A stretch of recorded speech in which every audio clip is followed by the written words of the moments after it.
Dili lang kwarta ang blessing igsuon. Atong iklaro nimo ha, money is not only the blessing. If you have family karon, buong-buo mo, kumpleto mo, malipayon mo, malinawon mo, great blessing from God. Natulog kang malinawon, a blessing from God.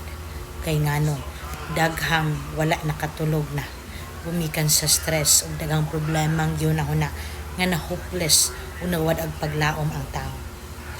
Natulog kang wala kay ginahuna nga mumata ka pagkaugma, wala gyapon kay ginahuna, it's a blessing. Good health, puryabuyag ang pamilya, wala nagsakit, blessing. Ang pamilya walay mga kadaot nga nahiaguman, walay na disgrasya, blessing. Nakakaon ka sa usa ka adlaw katulo makaisnak pa ka, blessing. Muna igsuon usahay dili ta makabantay nga swerte ka ita. Usa di ta kabantay nga gipangga og gimahal ta sa Ginoo ay ang atong ginahuna kwarta nga milyones lamang ang blessing para sa ta. Igsuon, yes, walay tao pud siguro nga wala nangandoy og kwarta karon, no? Kitang tanan nangandoy gyud ta agi sa kalisod ug kaapiki sa panahon, mahal ang mga palitunon. Kwarta kauban nato para mabuhi ta nining yuta.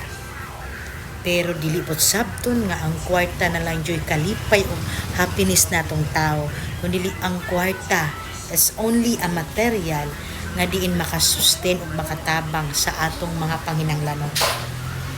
Dili jud money the real happiness, kundi ang tinuod nga gugma, yung kamong pamilya karon nagkayusa sa puno sa gugma, walay pagdumot, walay bikil, nagtinabangay, wala nag-isipan, wala nagdinalo, labaw na kainang dakong blessing.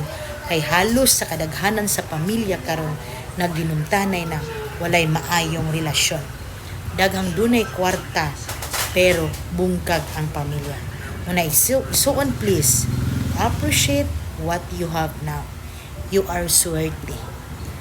Blessing gikan sa Ginoo. Kung kani akong ginganlan ni karon naa ni sa imong kinabuhi. Amen.